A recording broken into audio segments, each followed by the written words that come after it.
Welcome to Why Don't We Dress for Dinner Anymore with our host, Teddi Krochman, senior style icon, and kept together with really fancy safety pins. Yes, I'm doing a little Versace today. What can I tell you? And my co-host, Melissa Pierce, natural redhead, entrepreneur, and woman of all talents. So talented. Jack of all trades, master of none. There you go. But pretty good at everything. She's our techie person. That's what I can say. She's our techie person. True. So we hope that all of you had a fabulous holiday season. How was your holiday, Melissa? You know what? My holiday was great. My adult children came home. Yeah. We had a lovely time at Christmas. And then for New Year's, we all went to bed by 10:30. You sound like me and my husband. We went out to dinner at Shaw's Crab House, which we had never been there before. We had a lovely dinner. Then we got home, I would say it was probably about 10 o'clock or so, and got in our jams. By midnight, we had watched, the countdown in Chicago. And by 10 after midnight, my husband was snoring fast asleep. I was watching some old movies on Turner Classic, I typically do. But they flipped the Thin Man on me this year. I think a lot of people complained because they would play the Thin Man episodes all night long or all morning long, like 2, 3 o'clock in the morning. Excited about those. Right. They flipped the Thin Man to the morning on New Year's Eve. So people could actually see it more. So they've reached the point, even in Turner Classics, where people are like, we're not staying up. We're too old. We're too old. That's so old. I love it so much. I hate the word old. We're using mature. We're too mature. We're just too mature to stay up that late. So the holidays were good. We went to the Curio holiday fashion mixer. You were there too. What do you mean you did? I was like, She was right there with me. What do you mean you did? What was I doing? Taking photos. You were taking photos of me. I wasn't there. Only an auxiliary. She was here. Melissa, take a picture of me with this one. Take a picture of me with this one. Now I know what Carrie Ann signed up for when she was going with all these things. Carrie Ann replacement. That's all. Carrie Ann, come back. Someone needs to hold the camera. Carrie Ann, take a picture of me. But you did get in one cute picture. I did. And it actually got a lot of views on my Instagram. It was me and you and 2 young ladies that we met at the mixer. I can't remember their names. Sorry, girls. Oh, my goodness. But you want to know what the worst thing was? Tell me. So I try to tag all the new people that I meet in the photos on Instagram. Yes. So I take down their names. They follow me, that kind of thing. So there was a really cute blonde girl that was sitting next to me. Uh-oh. And I tagged her. And she reaches out to me and she says, "Oh, Teddi, that's not me." Then even worse, there's this darling model that I love. And her name is Maxie. Okay. And Maxie Noir is, I think, her Instagram handle. She's very pale blonde, beautiful girl, love her. But for some reason, she always looks like this other model that I love named Dawn Amy. So what did I do? I'm in a picture with Maxie at the holiday party, and I tag it as Dawn Amy. So Dawn reaches back to me and says, "Teddi, that's not me. It's Maxie." Did you blame it on a senior moment? I'm sorry, a mature moment? No. I said, I have a terrible memory. You did blame it on a senior moment. I always had a terrible memory, even in my youth, in my bloom of youth. So I tagged everybody completely wrong. So everybody was tagged wrong. Perfect. But it did get a lot of good views. So that was nice. It was a fun party. You tagged all these extra people. But they were people I knew. They were just the wrong people. I have no facial recognition. You're lucky I remember who you are, Melissa. It's the hair. It's the hair. If I ever wear a wig, you're going to be like, who is this jamoke at my door?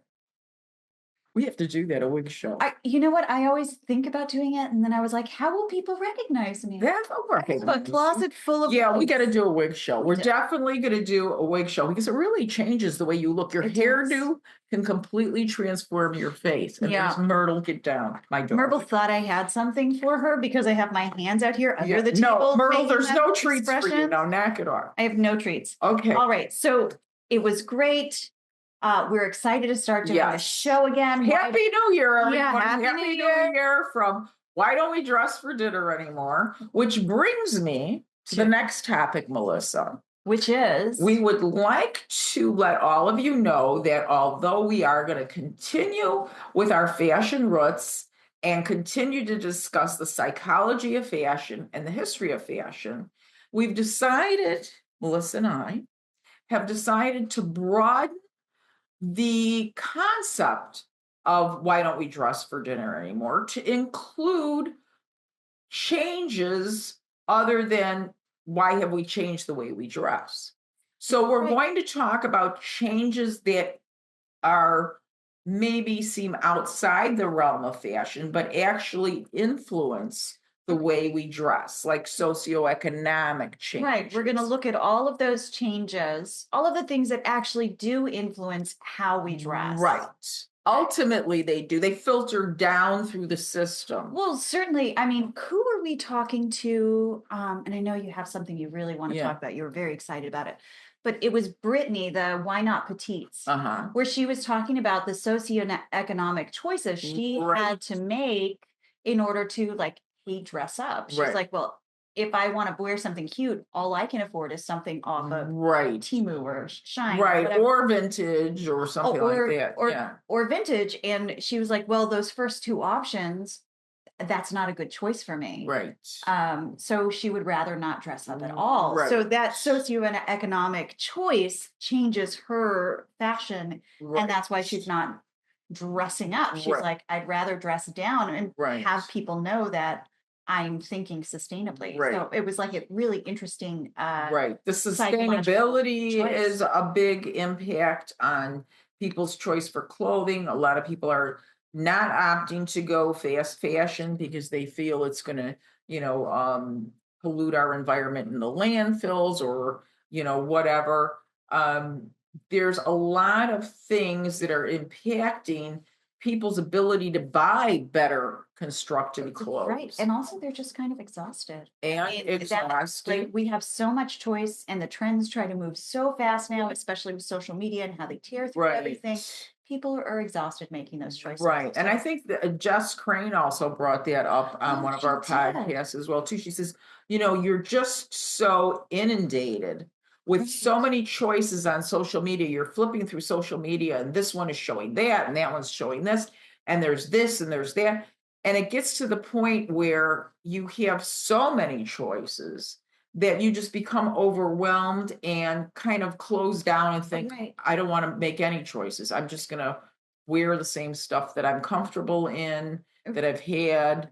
And I have more important things to spend my money on right now than just looking fabulous in fashion. Right. And let me think about also it's that once you're forced to make a choice and then you're just making your own choice. No, I'm not going to do any of that. Right. It's funny because usually dressing out is an expression of agency, right? I'm dressing up. This is my agency. This is who I am. Right. It shows your success. Exactly. Whatever. But when you're like, I'm not going to make any of these choices, all of this is too much. I'm not going to follow the trends. I'm making a choice to be me and what I have. It's also an expression of agency. Right. So it's super interesting how people, how this is. I'm not going to be forced by social pressures to dress a certain way that I can't afford, that I just don't feel like, choosing or selecting. I have so much stuff to do, I don't feel comfortable making this choice given the environmental impact. This is not what I stand. It's just really the way people dress is fascinating. And it's just not about putting on something you like or signs of respect. It's so much deeper. And I think Teddy and I really want to get into that deepness and richness. Get into the weeds this season. Yeah. Because you know what? We're old and we love deep thoughts. I'm not old. I'm mature. And we're she's mature. I don't use the word old. I do not like the word old. Old means useless, worthless, and lost its value. That's the connotation of old. Mature means you are seasoned. You are wiser. You have become, you've come into your who you are. You've come to realize who you really are. And we're just wise crones. yes. And we're going to go with wisdoms. Right. I'm not mature. I'm just way wise. Well, and Teddi is way, way, way wise. Yeah, okay? I'm mature. Okay. All right. So you called me and you were really excited about this documentary you watched. Right. And you were like, oh, Melissa, this connects to like 1,000 different things. Right. We have to talk about it. Right. Tell me about it, because I didn't even, after I talked to you, I felt like I watched it. So I didn't watch it. So you have to tell me about it again. Okay. Now, I'm not going to go into all the details that I went in with you, or we'll do a 3-hour podcast. Right. We're here. But I will say the light bulb went on in my head. I watched, if any of you have Netflix, I watched it was, I think, a 2-part Jerry Springer documentary. And ultimately what I realized is that silly show that many of you may be familiar from, which did emanate from Chicago. It was filmed in Chicago for many, many years. It was a show that was so outrageous that it became to the point where they had to continue and continue and continue to make their guests and their actions more outrageous every time, or they'd lose their ratings. They actually, believe it or not, Jerry Springer was such a bad show that it was thrown into the 1, 2 o'clock in the morning time slot. And he got some guy that worked on a paper like the National Enquirer, it wasn't the National Enquirer, to run the show. And he's the one that started with these topics. And I'll just name 2 of them that were so outrageous, I couldn't even believe it. One guy had a pet horse that he married and had sex with. So bestiality on national television? On national TV. Another one where he confronts a girl, and these are, you could see these people are low intelligence. They've been given alcohol. So plied with alcohol. Look the other way when they use drugs. Before they come on, they're worked up, so they have anger. So they're not using their executive function at all, Nothing. Right? They're like this is like way shut down. And these people are actually believing that somehow Jerry Springer is going to help them, when in fact Jerry Springer or anybody on his show had no intention of helping anybody. Oh, wow. He had a young girl on who got pregnant by her brother, and he had the brother come on, and he's shaming the brother, and the girl is, I mean, it was horrific, Melissa. All I got to say is it was horrific. But what that led to was the realization, and they do say this at the very end of the show, that Jerry Springer became the impetus for all of these so-called reality shows that we've all become addicted to, like The Real Housewives, where they're constantly arguing, stabbing each other in the back, calling each other names. Trump's show, The Apprentice, which was nothing but a bunch of backbiting, trying to get, to win the particular challenge that they had for the day. Right. And they do anything to each other to undermine each other or whatever. Why do we love that? So we have all these shows that are quote unquote reality shows that just do nothing but gin up emotion. And I believe, in my estimation, that is the reason that we have elected a felon, a convicted felon, as our president of the United States, because he says the most outrageous, ridiculous, idiotic thing. Wait, so back up. Because you're like, that is the reason. But the reason is because we like the shit show? Mm-hmm. Is it because we like the shit show, or because we're numb to the shit show? Or the shit show has become... Well, here's the thing. Yeah. We like the shit show because it evokes a lot of hostility in us. And, a lot of people live with a lot of pent up hostility. And one of the ways to kind of release or bring that hostility to the forefront is to watch other people arguing, especially people arguing that you disagree with. Okay.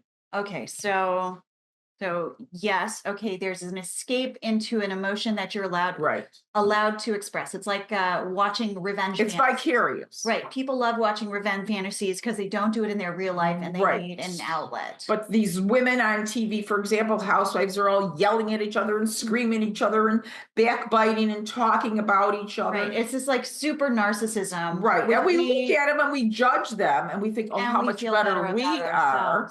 And so you feel a little better about yourself. But you're saying it's gotten to the point where we've exploited enough of humanity, right? We no longer have resources to exploit. All of the billionaires got them. All we can do is exploit each other, therefore reality TV. Right. So you're saying that it has gotten to the point where we have so many emotions about what the government is doing and what it's not doing for us, et cetera. We were like, you know what? Why don't we can elect anyone?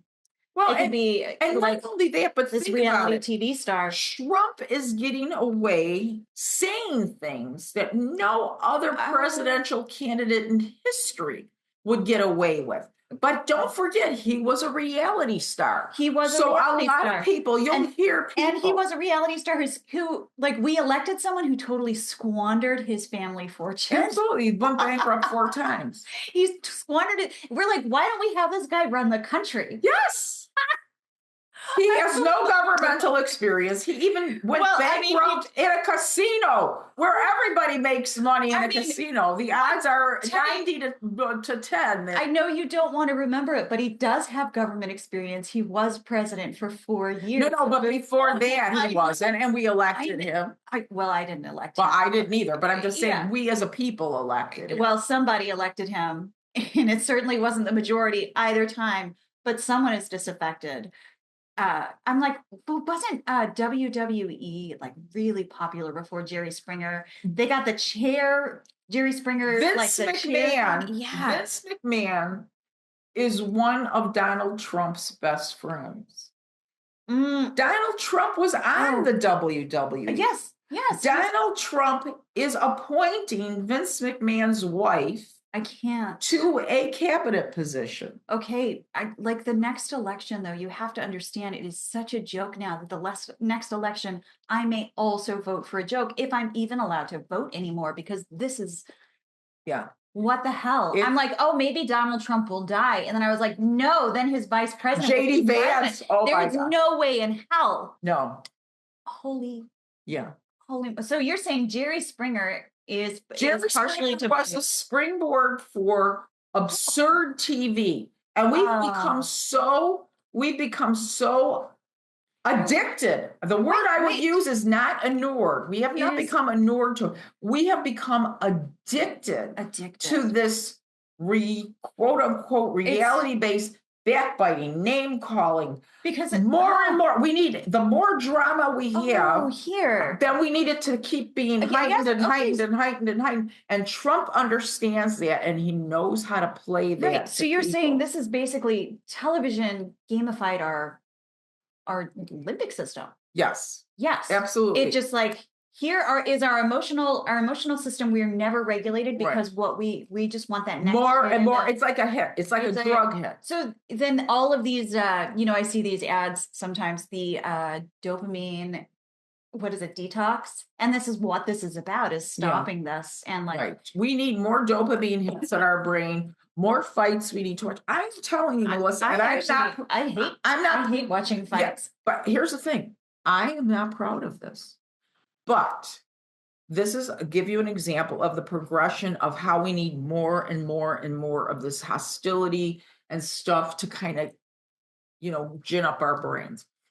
When I first started watching The Real Housewives, the only Real Housewives show that was on was The Real Housewives of Orange County. My niece told me about it, and it was basically like a documentary format where they followed around these people who lived in a gated community in Orange County. Yeah. And it was kind of natural looking. There wasn't this intensive arguing. It was just these women who live in this community and what they do day to day with their kids and their lives and that kind of thing.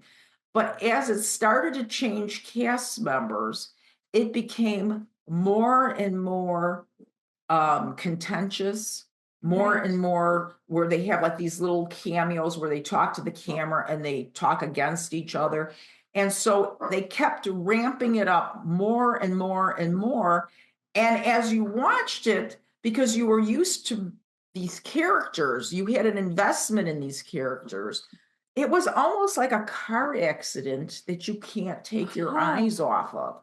You know how you pass an accident on the expressway and you know you shouldn't slow down and look at it, but you do? But you do. It's the same thing. And I am telling you, I am ashamed that I still watch The Real Housewives of Beverly Hills and I watch The Real Housewives of New York. And in fact, I watched them last night. And as I watch it, I feel myself getting more and more angrier and angrier and angrier because I think these women are jerks. They talk against each other. They don't support each other. But yet I'm watching it as entertainment. But yeah, you're watching it as entertainment, right? That's fascinating. Yeah. Whereas I think I love one reality show. It's called Alone.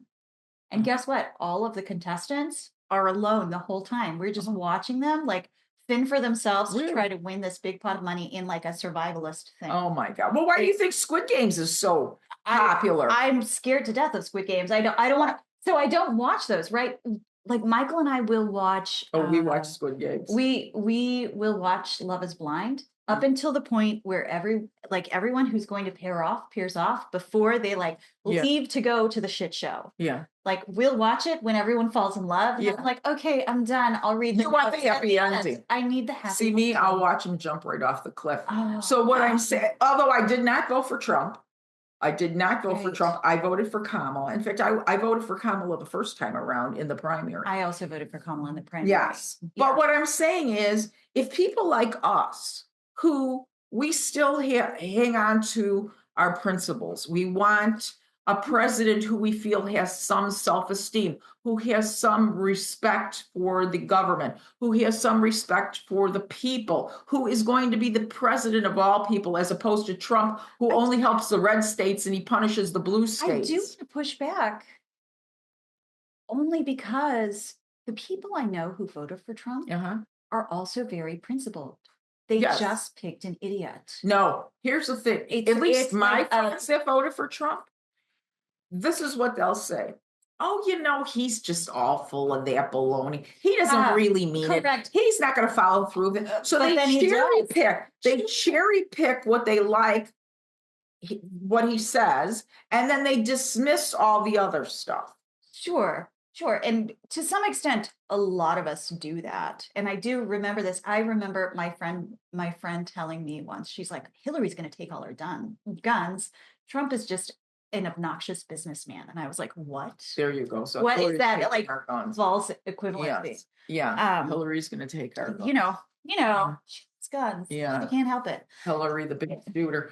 But the bottom line is the Jerry Springer show was the springboard for where we're at now politically. I really believe that because we've become so used to loudness, boisterousness, disrespect for the other candidates. Well, I'm thinking of all of those movies from the early 80s, like The Running Man and RoboCop and all of these ones that the government was like, I'll buy that for $1. It was like a whole, the government was a game show. Even Hunger Games plays into this. The government is a game show. Yes.